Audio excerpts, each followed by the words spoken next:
This is the book of Esther, chapter 9, verse 1. Now, in the 12th month, that is, the month Adar, on the 13th day of the same, when the king's commandment and his decree drew near to be put in execution, in the day that the enemies of the Jews hoped to have power over them, though it was turned to the contrary, that the Jews had rule over them that hated them. Brakata Yahweh, Brakata Yahweh Shai, Brakata Yahweh, Brakata Yahweh Shai. Yahweh is the name who the world ignorantly calls God, and Yahweh Shai is his son who the world ignorantly calls Jesus Christ. First and foremost, I want to give all praises and all glory to Yahweh, Ba'ashem, Yahweh Shai, Ba'ashem, Wakakwadash. Double honors to the apostles and elders of Great Millstone who ruled well and taught us this truth. They are the true teachers for the nation of Israel on earth today. And citation to the Akim out there pushing this truth and sincerity throughout the four corners of the earth and risking their life for Yahweh, Ba'ashem, Yahweh Shai's sake. I'm Brother Samak from the GMS Miami camp. And yes, the reason why I brought out the book of Esther, chapter 9, verse 1, is that in the coming days, March 1st through March 3rd, we will be having Purim, okay? And Purim means lots, all right? This is something, when you read the book of Esther, Haman conducted, all right, regarding what day to pick to come against the Jews, all right, mainly southern kingdom, all right. He was able to convince King Xerxes to allow a decree on a specific day, all right, that was chosen through lots, okay, which casting lots is basically like flipping a coin or a pebble, all right, and it landed on the 12th month of Adar, all right, on the 13th day of that 12th month, okay, and you could read the story. Mordecai and Esther, all right, put their neck on the line, all right, to change that decree. And Esther, you know, by taking heed to what Mordecai was saying, went to King Xerxes, and in the king's court, by the way, okay. So that was a lot of cheap, a lot of strength, because no woman, would enter the king's court. All right, she went in with the king's court. She went into the king's court, and pleaded, petitioned King Xerxes, who was in love with Esther, who was one of his queens, to change that decree. Okay, and this is where we get our high holy day, because on that 13th day of Adar, all right, the decree changed. The Jews were able to go against these nations that were going to attack us, and that was very special. Okay, and that was all through the spirit and power of Yahweh Bashim Shai. All right, because at the end of the day, the Lord ruleth in the kingdom of men. All right, he changed the mind of Xerxes. Okay, and of course, in the book of Esther, Haman was hanged, and as well as his sons were hanged. And Haman is an Edomite, okay, an Amalekite, okay. So, and that's why I brought out Esther chapter 9, verse 1, because we're coming into this high holy day, which starts March 1st to the 3rd, all right, and these JJs will be celebrating it too, okay. Oh, IUIC, all right. The only time Purim can be celebrated is during a full moon, okay? Because if you don't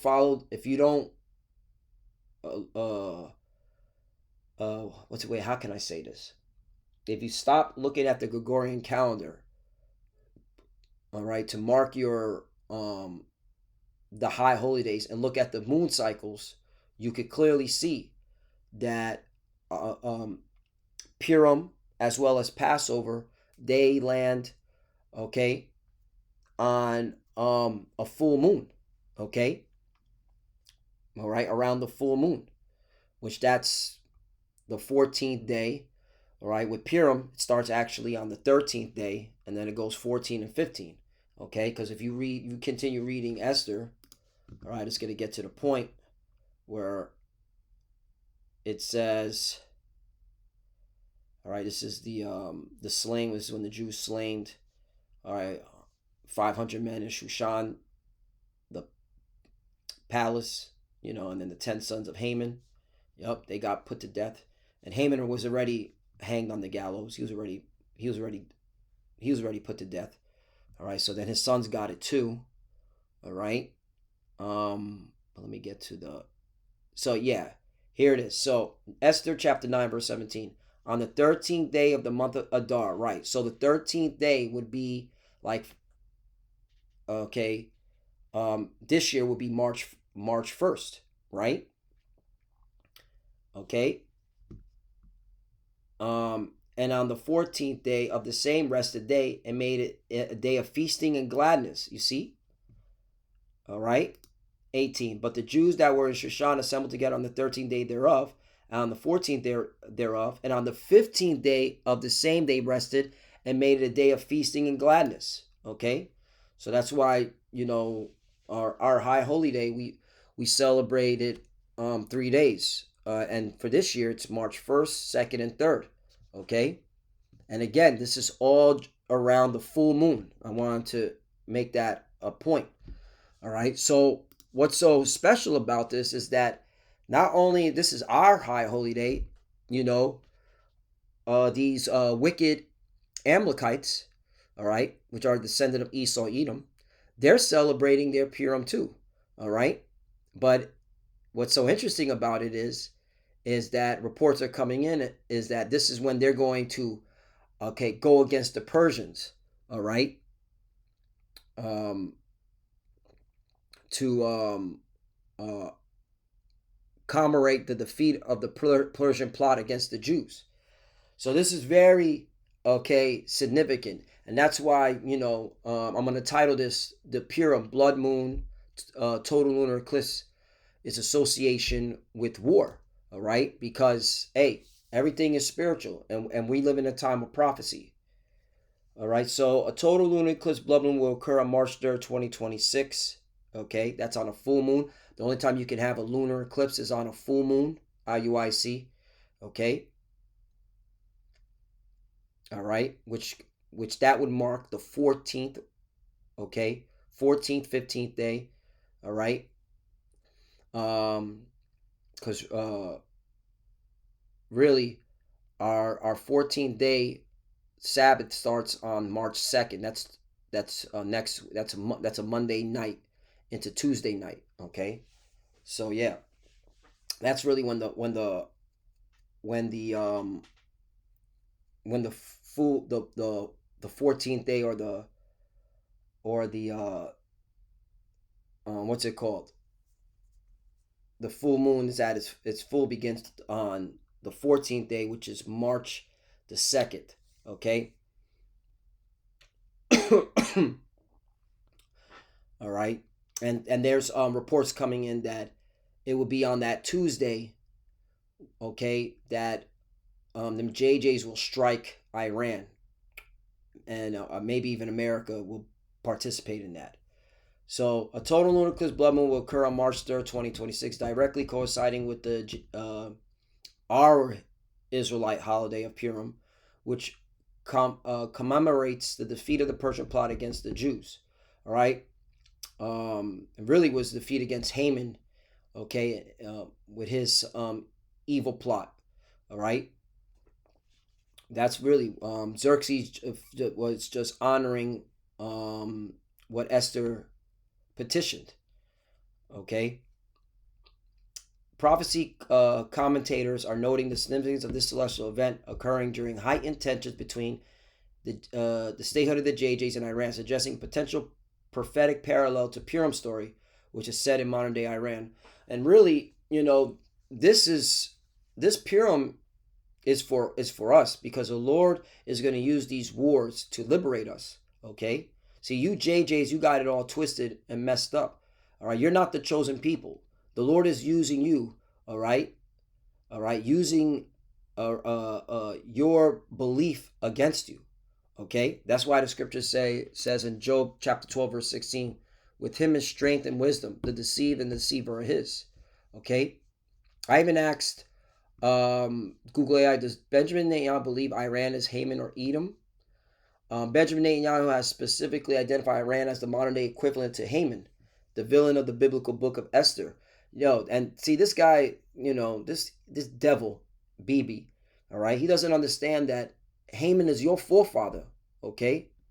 Haman is an Amalekite, just like you, okay? Just like you. The villain of the biblical book of Esther, who plotted to destroy the southern kingdom, all right, Judea people in ancient Persia, okay? Iran as Haman. Netanyahu has frequently invoked the story of Purim to warn Iran against threatening Israel, stating 2,500 years ago, another Persian tyrant tried to destroy the Judea people, Jews, and just as he failed, then you will fail today, okay? And again, all right, you Amalekites, all right, you're not the chosen people, all right, but the Lord is using what you believe, okay, against you to get this war kicked off. Okay, so let's go back to this. So it says timing. The blood moon on March 3rd, 2026 falls on the day of Purim. All right, and Purim's actually 3 days. Okay, 13. It actually in the month of Adar. All right, which we're in the month of Adar, or what's it called? Which means the 12th month, and Adar means glorious. Okay, and it's the 13th, the 14th, and the 15th. Okay, and we're taking that number 13 back, because again, in the book of Esther, all right, let me go back up. All right, Esther chapter 9 verse 1. Now in the 12th month, that is the month of Adar. Adar means glorious. Let's double check, fact check, double check, triple check. Adar, glorious. All right, 12th month, corresponding to the modern March or April, right? And sometimes it may fall in March, and sometimes it may fall in April, all right? And sometimes it may fall in February. It just depends on the rotation of the moon, not the Gregorian calendar, IUIC, okay? And again, if you are celebrating Purim, that means you have to acknowledge that Purim falls on the full moon, all right? It has to fall on around the full moon, or on the full moon, okay? Because again, 13th day, that's when it starts. On the 13th day, okay, of the same, when the king's commandment and his decree drew near to be put in execution. Right, so we're taking this 13 back. So there's nothing wrong rocking number 13. That's our number. F these Illuminati clowns, okay? We taking that number back. All right, we're taking everything back. You think you can glorify the number 13? Wrong. Number 13 is our number, okay? That's our number. Freaking what's it called? Always stealing our shit, man. All right. There was a term back in the day. It's called swagger jacker. Let me see if that term is being used. Back in the day when I was in my 20s, the term was called swagger jacker, right? Meaning, swagger is slang for someone who steals or copies another person's unique style, mannerism, slang, or personal brand. Right. That's you Edomites. That's you Amalekites, more specifically, from the tribe. You're one of the tribes of Edom. You're a swagger jacker, all right? You steal our shit, all right? You ain't original, okay? Number 13's our number. We taking it back. I have a number 13 jersey, okay? With it says Mordecai, too, all right? Because I read this book of Esther, all right? And I was like, yo, the 13th day is when we, okay, got the victory. Fuck yeah, I'm taking that number back. I'm taking that number back. This is our number. All right. So, yeah, so there's nothing wrong rocking the number 13. Don't let none of these, all right, clowns in the conspiracy theory world, oh, he's rocking 13. He's working the left-hand side. All right. No, 13's our number. How about that? Okay. I remember why did I? Oh, yeah, because that weirdo, Mr. Pegger, Okay, former high priest Al-Azhar, he got on Apostle Ricard for having a 13 jacket. You know, he was trying to go into some left. Oh, it's left hand. It's secret society stuff. Like, shut that and look at him now. All right, all right. Shut that shit down. Look at how the Lord, okay, vindicated, okay, us once again, because people like him were totally off. All right. Execution. The day that the enemies of the Jews hoped to have power over them, though it was turned to the contrary, that the Jews had rule over them that hated them. Okay. So this is associated with war. All right. And them JJs are using this historical account, which is our story, to justify going to war. Okay. So let's back to the blood moon. Okay. So Lord willing, y'all tracking, you know. Lord willing, that this is coherent, you know, for the elect's sake. This is for the elect. You know, you scoffers and heathens that watch, and 2/3 that, you know, nitpick at every little phrase or word we say, and we don't pronounce it, or we stutter, or we say or right. Get ready to go to war, motherfuckers. You're going into war. Get ready to get drafted. Get ready to see your family get put to death, because these are the times we in. How about that? Okay? We're in time of war, and there ain't no getting out of it. All right? These JJs, all right, like BB said, they're fighting a 7-front war with a whole bunch of different groups and nations. They even want to go against Turkey, okay, which is a NATO ally. Where the fuck do you think this is all going to? All right? Salakia for going on a tangent. Brothers and sisters that are part of the elect, or hopeful elect, okay? Because we don't know if we're part of the elect. We just call ourselves the hopeful elect. So back to this. Timing. The blood moon on March 3rd, 26 falls on the day of Purim, following a series of significant lunar events and escalating geopolitical conflicts. If you've been living underneath a rock, all right, then you're, unless you've been living underneath a rock, that old saying, you're completely, all right, should be seeing that this is happening. Prophetic interpretations. Many connect this event to the book of Joel and Acts 2. That's right.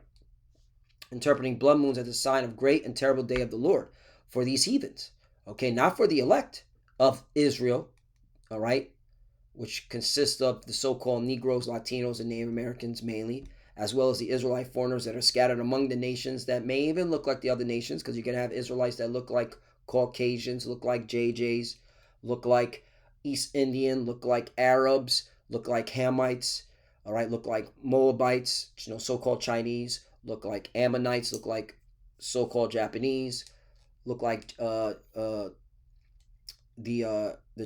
different tribes from Japhet's descendants, all right, which are like, you know, the Filipinos and Samoans, all right.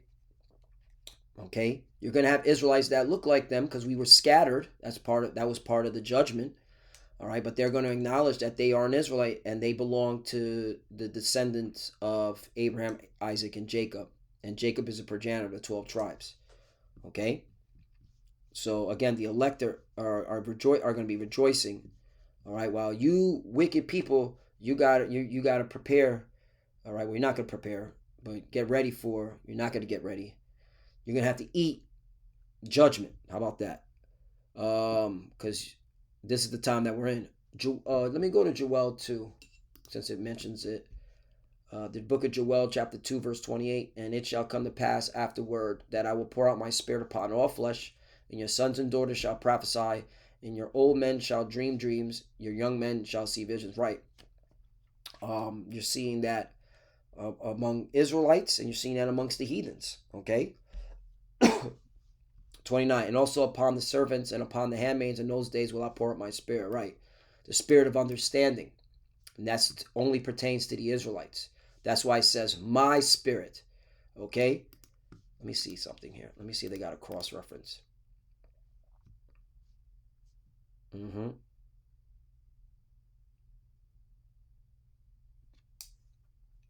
Yeah. I guess this is the scripture they want to bring out.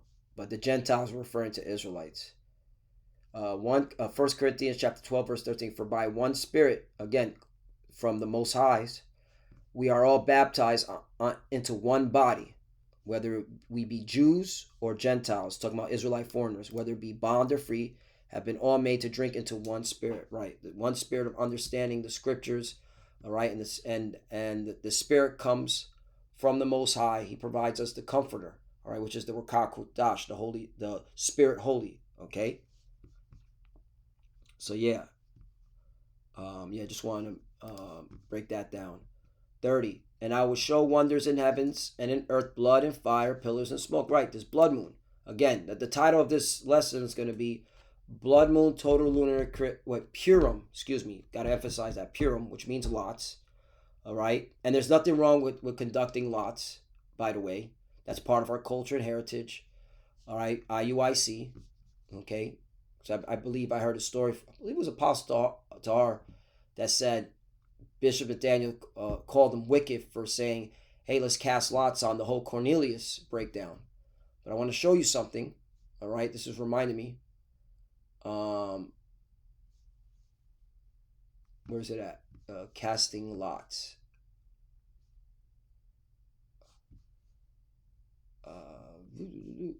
Yeah, let me do it this way. Okay.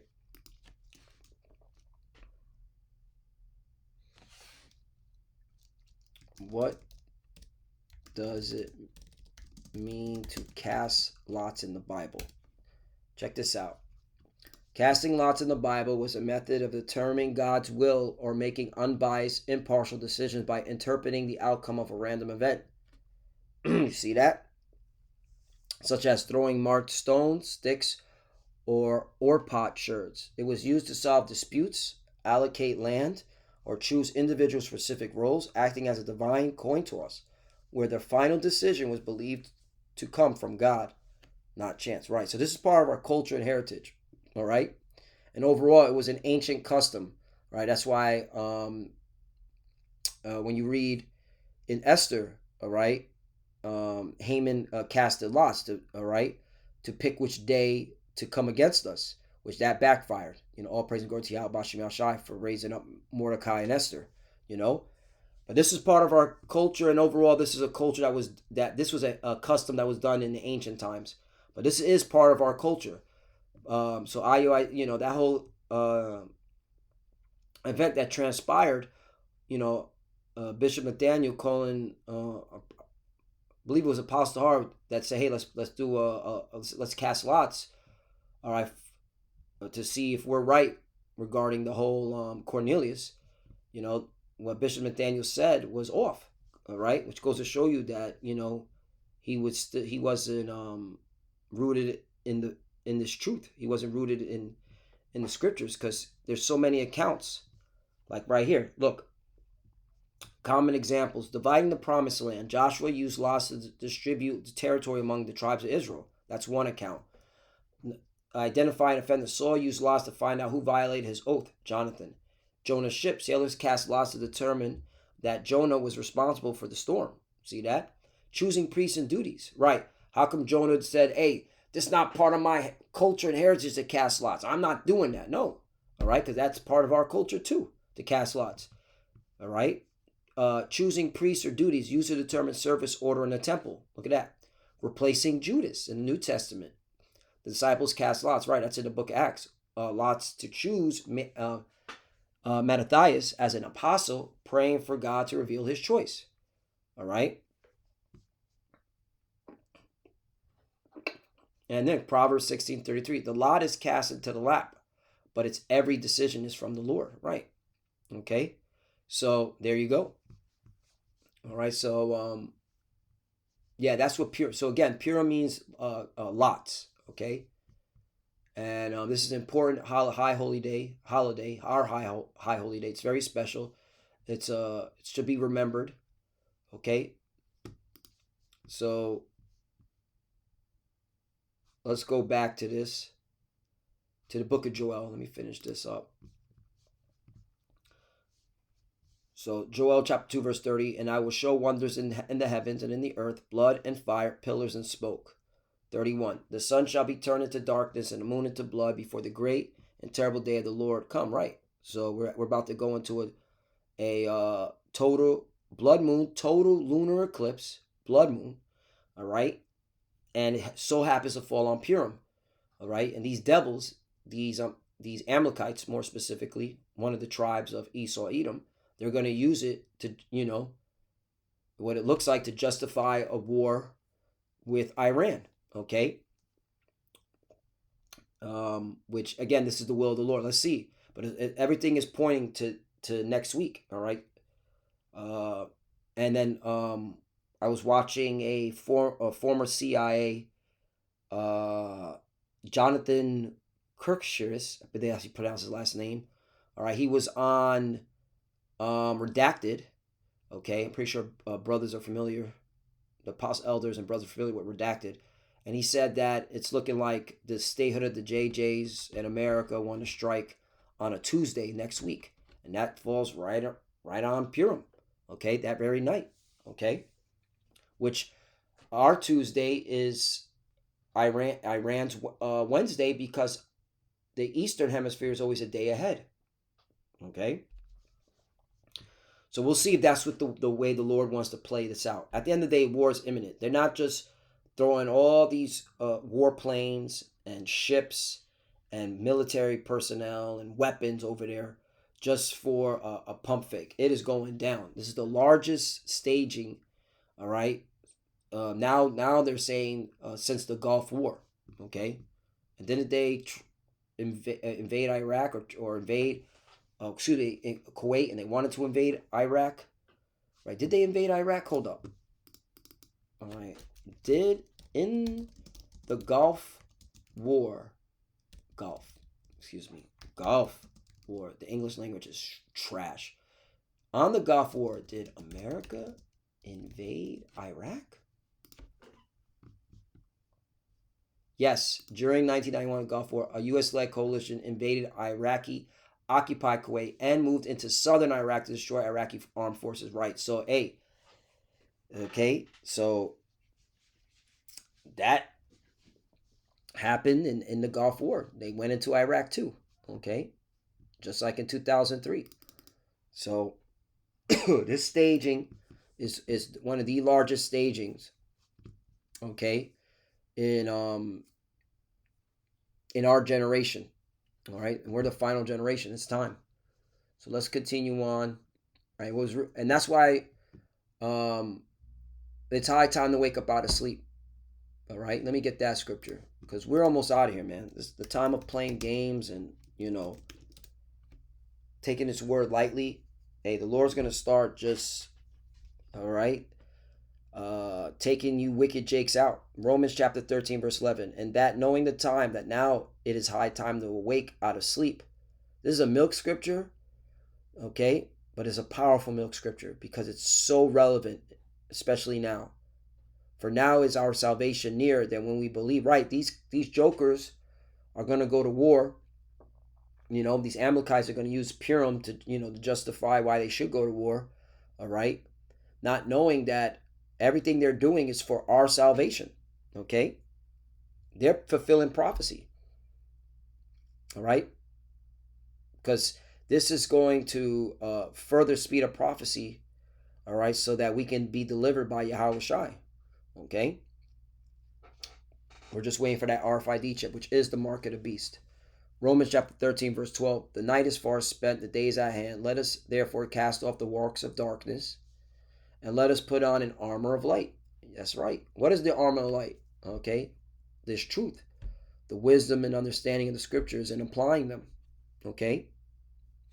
13. Let us walk honestly. Right, honestly, meaning with integrity, as in the day, not in rioting and drunkenness. All right, that doesn't mean you can't have a beer, or a drink.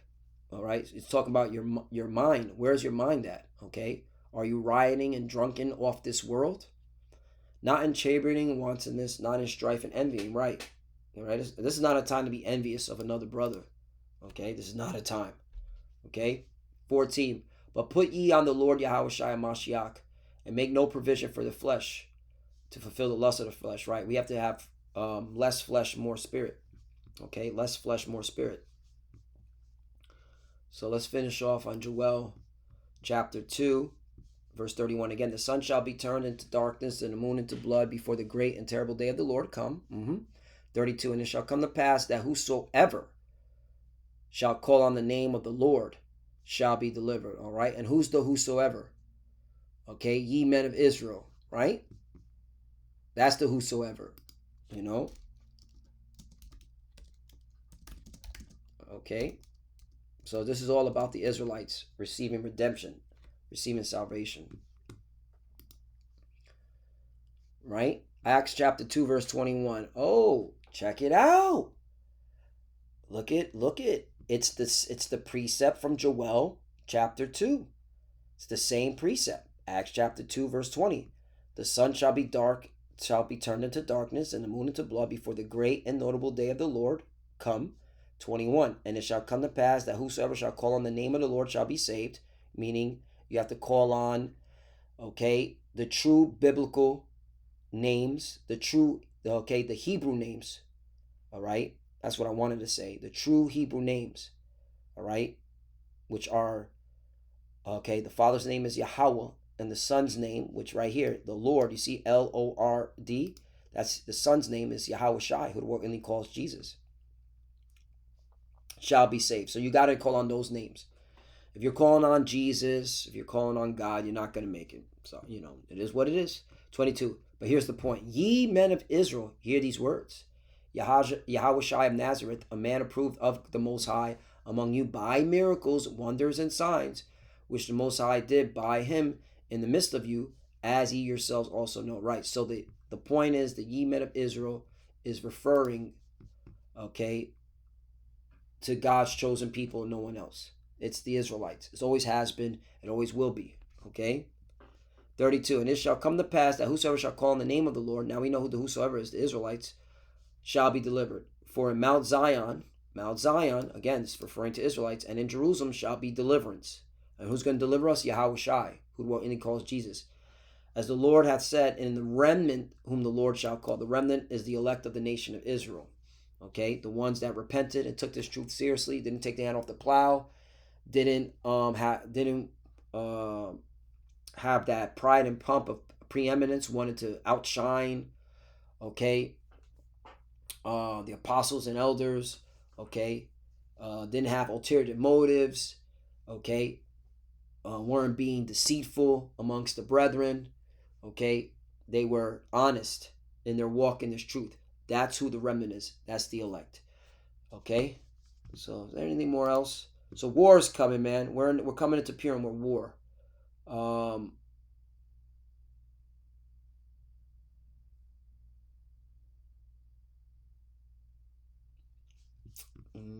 Some, such as the analysts from Daily Declaration, view it as a potential signal of divine judgment against Iran, the modern-day Persian of the Purim story. Well, all these nations are going to get judged. So, at the end of the day, Iran is going to get, okay, jacked up too, as well as you JJs and Americans, okay? Look, all you heathens are going to get effed up, okay? I'm cheering for the wars. I'm all for the wars. I don't give a damn, okay? All right. How badly you beat each other to death, okay? The point is, you beat each other to death so we get the hell up out of here, all right? And the Lord's going to make sure, at the end of the day, pertaining to prophecy, that Russia will launch nukes, and as well as back Iran, smack the shit out of them JJs, okay? And of course, what's it called? Russia will be leading the charge once again to destroy America, Babylon the Great, with nuclear weapons. Okay. Now, how we get there? That's the Lord. How many of you clowns, put each other to death? That's the Lord, and we're gonna drink wine to it. We're gonna celebrate, the Lord. Okay, judging y'all. All right, because He's making sure you destroy each other in the valley. Okay, what it's called Jehoshaphat or Yahweh Shaphat, the valley of Yahweh's judgment. Okay, and that's in the so-called Middle East. That's in West Asia. So that's it, man. I just wanted to bring this out. I thought it was very interesting that Purim is coming up. It's our high holy day. Okay, and you have these JJs that are going to use this as a ritual to go against Iran, who they know is Persia. Okay, so Lord willing, this is what it's being all set up for. So with that, I want to give all praise and all glory to Yahweh, Ba'ashem, Yahweh Shai, Ba'ashem, Kodash. Double honors to the apostles and elders of Great Millstone who rule well and taught us this truth. They are the true teachers for the nation of Israel on earth today. And citation to the Akim out there pushing this truth and sincerity throughout the four corners of the earth and risking their life for Yahweh, Ba'ashem, Yahweh Shai's sake. Love you, brothers. Keep the door, keep the faith, keep pushing, keep fighting, keep studying, pray without ceasing, pray for each other, pray for the apostles, elders. We're almost out of here. For the futures that are watching, keep studying when you pray, pray, shalom.